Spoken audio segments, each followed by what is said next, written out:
નમસ્કાર મિત્રો, સ્વાગત છે તમારું અમારી યુટ્યુબ ચેનલ. મિત્રો, આઉટસોર્સ કર્મચારીઓના પગાર વધારાને લઈને મહત્વની અપડેટ સામે આવી રહી છે. આઉટસોર્સ કર્મચારીઓ, કોન્ટ્રાક્ટ કર્મચારીઓ જે ઘણા લાંબા સમયથી પગાર વધારા માટે માંગ કરી રહ્યા છે, તેમજ તેમની નોકરી નિશ્ચિત કરવા માટે પણ માંગ કરવામાં આવી રહી છે. પરંતુ તે અંગે કોઈ નિર્ણય લેવામાં આવતો નથી. આઉટસોર્સ કર્મચારીઓએ પગારની માંગણી સાથે ધરણા પ્રદર્શનના કાર્યક્રમો પણ યોજ્યા છે.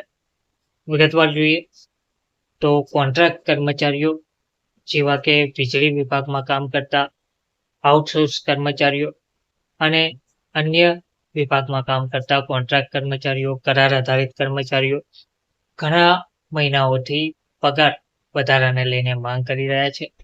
તેમજ આઉટસોર્સ કર્મચારીઓ, વીજળી વિભાગના જે કર્મચારીઓ છે તેમને તો ઘણા મહિનાઓથી પગાર પણ મળ્યો નથી, જેના કારણે તેમનામાં રોષ ફેલાયો છે.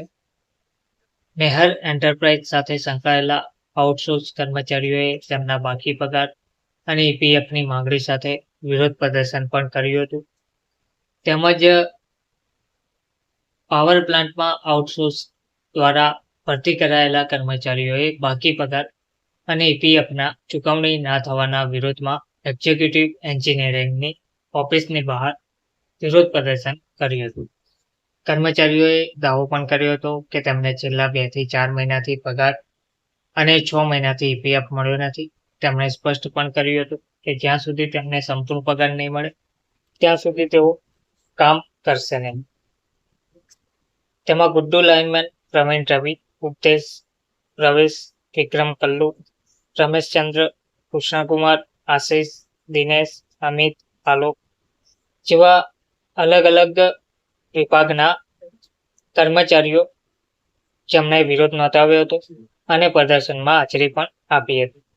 આ કર્મચારીઓ વીજળી વિભાગ માટે મહત્વપૂર્ણ કામ કરતા હોય છે, પરંતુ કંપનીની બેદરકારીને કારણે સમયસર પગાર ના મળવાને કારણે તેમની આર્થિક સ્થિતિ કથળી ગઈ છે.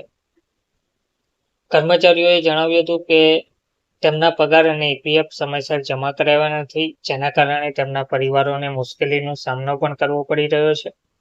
તેમજ તેઓ વિભાગ પાસેથી એવી પણ માંગ કરી રહ્યા છે કે કંપની સામે કાર્યવાહી કરવામાં આવે અને તાત્કાલિક તેની ચૂકવણી સુનિશ્ચિત કરવામાં આવે. જો વિરોધ ચાલુ રહેશે, પગારની ચૂકવણી કરવામાં નહીં આવે તો વિરોધ ચાલુ રાખવામાં આવશે અને જો વિરોધ ચાલુ રહેશે તો વીજળી વિભાગના કામ પર મોટી અસર જોવા મળી શકે છે.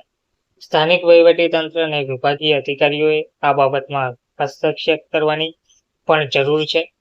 તો ઉલ્લેખનીય છે કે આઉટસોર્સ કર્મચારી હોય, કરાર આધારિત કર્મચારી હોય, કોન્ટ્રાક્ટ કર્મચારીઓ હોય, તેમને ઘણી મુશ્કેલીઓનો સામનો કરવો પડતો હોય છે. ઘણા લાંબા સમયથી તેમના માનદ વેતનમાં વધારો કરવા તેમજ તેમને નોકરી સુનિશ્ચિત કરવા માટે માંગ કરવામાં આવી રહી છે. ધન્યવાદ.